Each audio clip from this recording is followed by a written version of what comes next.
Let's give it a punching chance. Let's take a look at this board state, shall we? Where, of course, Andersen does have a couple cards in his graveyard, Life of the Loam among them. However, things have certainly changed with the adoption of True Name Nemesis. That's in play. You see Insectile Aberration and a 3/4 Tarmogoyf. Andersen's going to dredge here his Life of the Loam via Tranquil Thicket.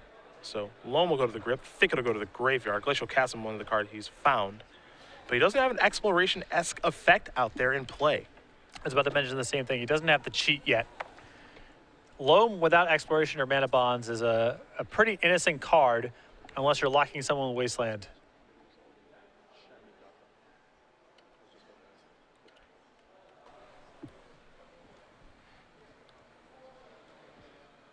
You can tell he's in some trouble, though. Yep. This is the thing. I agree with you in the fact that I think this is a positive matchup for lands, but of the Delver decks, this is the last one they want to play against. And again, True Nemesis does change some things too. Yes. You forget about that. It's not quite as good as Nimble Mongoose because some games you're just going to be locked out of being able to play, you know, any 3-mana spells, but it is more of the same if you can get it in play. There's a Ponder. I'll show you a Ponder, a Tarmogoyf, and a Tropical Island. It'll be a shuffle here for Daniel. Elves and Blue are Delver in game number 3 right now, so if we do get an update for you guys on where that is at, we'll let you know. I'm a big fan of shuffling with that Ponder. I think Daniel is well served searching for a Lightning Bolt this turn if he can find it. Bolt or Wasteland. Either one will get it done. Day is not quite.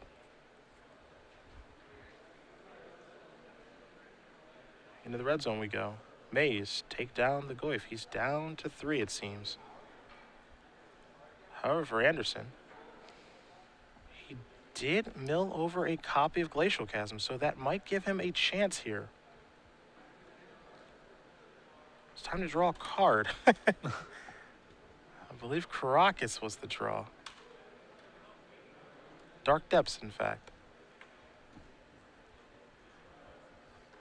Yeah, if he were able to find a way, if he were to find a card like Mana Bond, he could go crazy. Yeah, he could go absolutely nuts. I've seen lands lose like this before against decks like Temur Delver, where they have Loam going, but never find a way to cheat multiple lands into play, and it's just too hard for them to establish any sort of lock. Yep. Because the Temur Delver deck gets on top of you very quickly. So if you're just playing one land a turn, and it can be tough to keep up sometimes. See Loam targeting the Glacial Chasm, along with the Port and the Tranquil Thicket.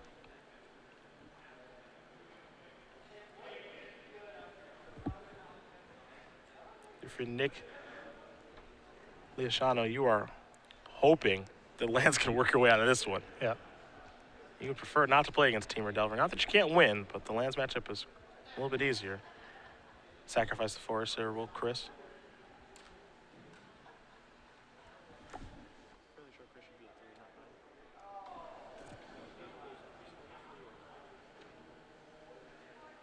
A little dredge. Gamble among those cards. Dark Depths and Thicket too. Picking up Loam again. And I wonder if it gets to this point where he starts taking some natural draw steps looking for a land cheat. I think he has to. I think if he finds Mana Bound Exploration, the game changes in a big way. There's a Needle. That was another draw that Daniel had that was lethal last turn. Yep, shut down Mazavith. Let's see what he's going to name with this Needle.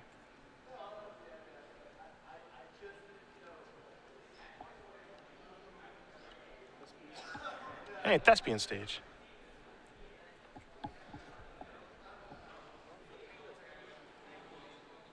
No. The upkeep here for the Glacial.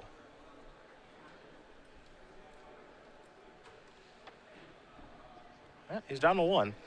It's so big. If he rips off a Mana Bond here, oh, he goes crazy. He gets to go absolutely nuts. He has the option of also dredging Loam, getting back Tranquil Thickets, and try to take some natural draws that way. Yeah, I mean, he's got 2 mana. He can cast a Loam. He can cycle once, but then he gets to play only 1 land. So it's probably like he's only going to get to see 1 new card anyway. So I think that just drawing a card is better than dredging here. There's a Wasteland. There's Mana Bond. There is Wooded Foothills. I think he already had a loam in his hand, too. Sure. So is there a particular land, perhaps something in his sideboard that he's going for here? I mean, Tabernacle's live. Yeah, Tabernacle would be excellent.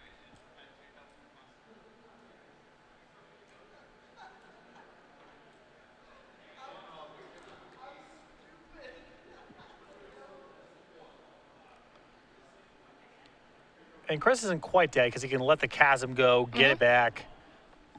If he plays loam here, he could cycle Tranquil Thicket into Tabernacle. So I wouldn't want to play my land just yet, because I don't know if I can really afford to play around days or any of that nonsense. Yeah. The highest upside scenario is definitely finding Tabernacle this turn. Yeah.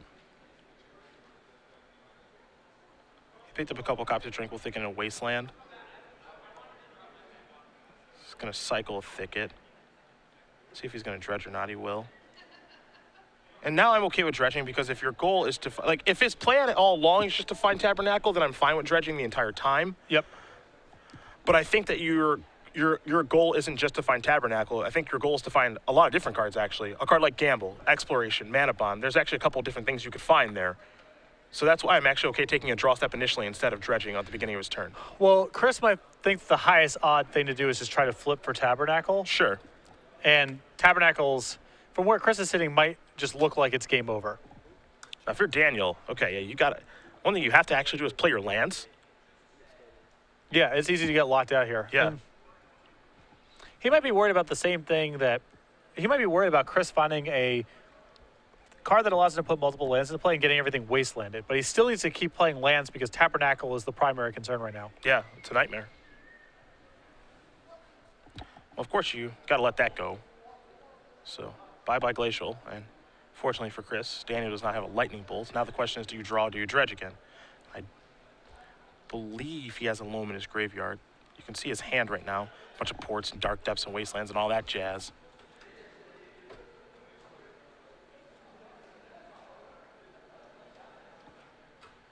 Now, one thing we do know is he's going to draw a cards copy of Maze of Ith. He's going to concede the game. So, Daniel Olivieri is going to win this match here over Christopher Andersen. 2-1.